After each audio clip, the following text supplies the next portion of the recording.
No, I think you're absolutely right. It's just that sometimes I feel like, oh, hey, I was just reminding Monkey how this week's episode nearly got the better of me because I decided to challenge myself and do a full picture. I had no idea it would test my patience. Let me show you how I overcame that test and how you can too. What's that? I will show them. Patience, Monkey.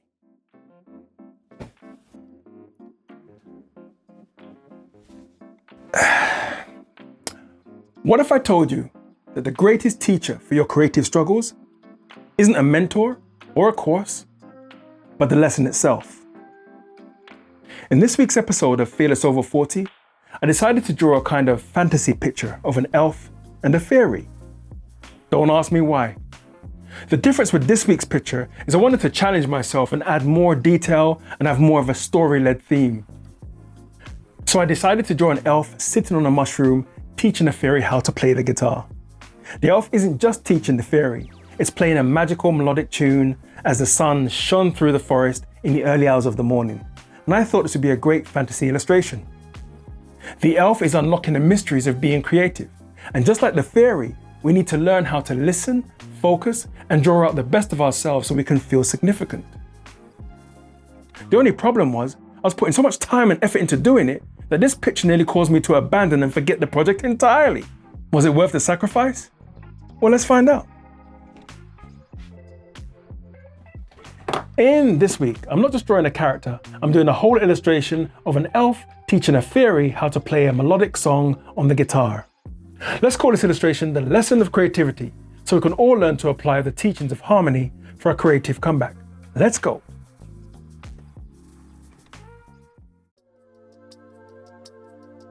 I started this week's episode by telling you what happened over the course of this week when I started this picture. My goodness, was it a nightmare? But sometimes the best laid plans just don't go as planned, right? I was thinking about how I could approach this setup, and as every artist knows that there's a wealth of research and playing with the ideas before the actual talent takes over. I knew what I wanted to achieve, and I sketched out a few variations before deciding on what would make the final cut. Anyway, I woke up around 4 a.m. Monday morning, sketching and refining ideas in my head before going to my actual computer and laying out color schemes for this picture. And then I thought, this is going to be great. In fact, better than I expected.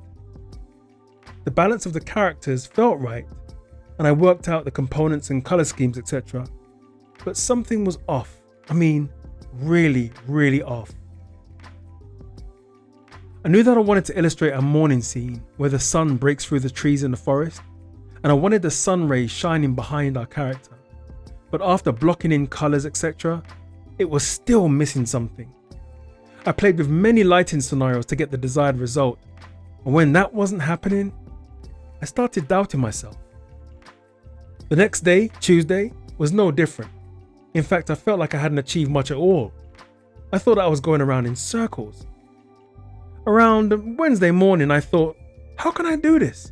Why can't I do this? Was it my technique? Was it my inability to not use good color combinations? What is it, man? I said out loud.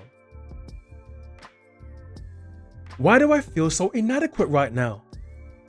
Can you relate to that feeling? It wasn't that I felt I couldn't draw or anything, but I was putting so much effort into this, and it was turning out worse after every session that I sat down at my drawing desk. Around 8 p.m. on Wednesday, I was so physically tired, I thought, it's not working out. I can't do this, and now my back is hurting me. I need to rest. I'm telling you, most of us illustrators have the worst posture from sitting for long hours sacrificing our physical health for our talent. By the next day, again I woke up at 4 a.m. and I was determined that today was going to be the day that I start with a new approach, and I was going to finish this picture even if it killed me. I thought about how I felt the day before, and as I was brushing my teeth in the bathroom mirror, I said out loud, did I just go through the feeling of imposter syndrome? The thing is, I really don't believe that any traits that come from creative struggles like procrastination or self-doubt should be ignored. Those feelings rear their ugly heads from time to time. However, knowing how to overcome those feelings is very different to staying stuck in them. Then the strangest thing happened. While I was thinking, actually, I was playing with the idea of starting again with a simpler drawing. Anyway, I started thinking about how powerful fear is. I thought, wait a minute, I recognize this feeling. Haven't I had my share of lessons being learnt when I lost the use of my left eye in the year 2000? No, I guess not. Because fear and having this lack of vision is what fear does best. It wants you to not see clearly when something is right in front of you. Of course, I was doubting myself earlier in the week, and that negative energy opens doors for other negative thoughts to come in, right? Then it clicked. All I had to do was not be persistent, but change my perspective. This illustration wasn't trying to cause me discomfort or cause me to doubt my integrity as an artist. It was showing me something much deeper in that it was creating a space where I could build a better approach to this illustration. It was giving me more room to explore, and so I went to my drawing desk, turned on my computer, and played some music for inspiration.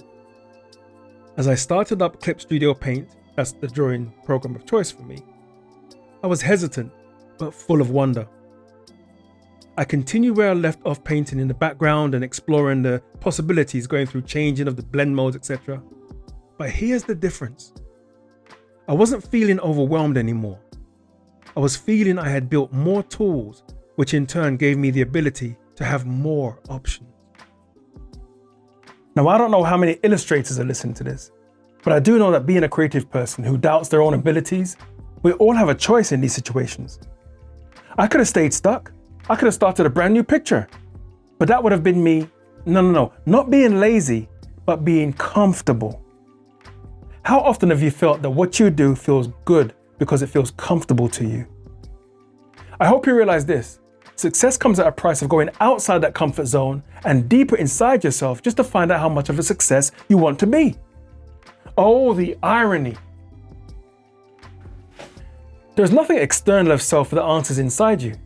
You dig deep and elicit or pull out the answers and truth that you seek within you. Just like our picture sitting there waiting for me to realize this. So there I was, redrawing, resketching, seeing new parts that I can take away to add more impact.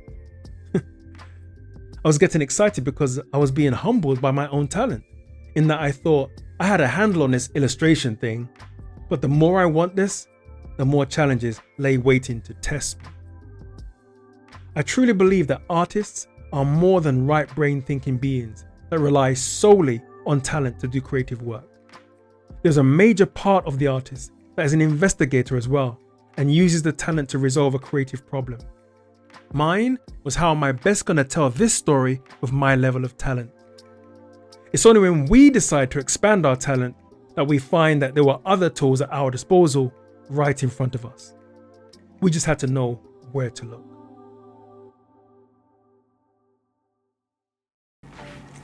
You want to know something? This week was super tough. All too often us creatives just want to create. No wanting to boost our profile or learn new ways to keep up with the algorithm. Just create. This illustration tested how I actually perceive juggling all those things, plus held me accountable for how I complete work on time. And it showed me how to approach future projects. Yes, it was a test and a taste of things to come. It said, don't get comfortable. Find comfort in creating new challenges for yourself. The rewards are plenty, but stay hungry. Wow, what a lesson. And that is the same in your area of creativity. Don't worry about your age or stage or how to engage, but relate to the state and how you plan to stay great. I think our character is done. The lesson of creativity. An elf playing a magical melodic tune in the early hours of the morning as the sun shines through the forest. But this is not just a lesson on how to play the guitar. It goes much deeper than that. Because if you only see things one way, then there's nothing to be learned. It was Henry Ford that said, if you always do what you always did, you'll always get what you always got. But if you look again at the picture, you'll see something much deeper that I didn't realize until I finished the illustration. If we look closer, we'll see that, hey, who's the real teacher? The elf? No, it's the fairy.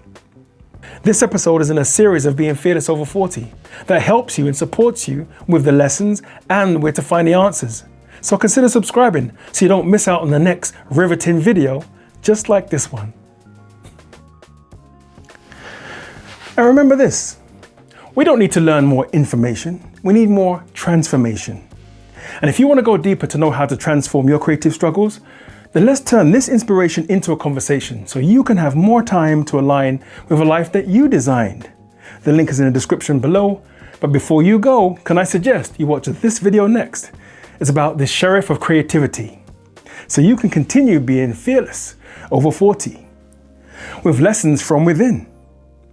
See you next time.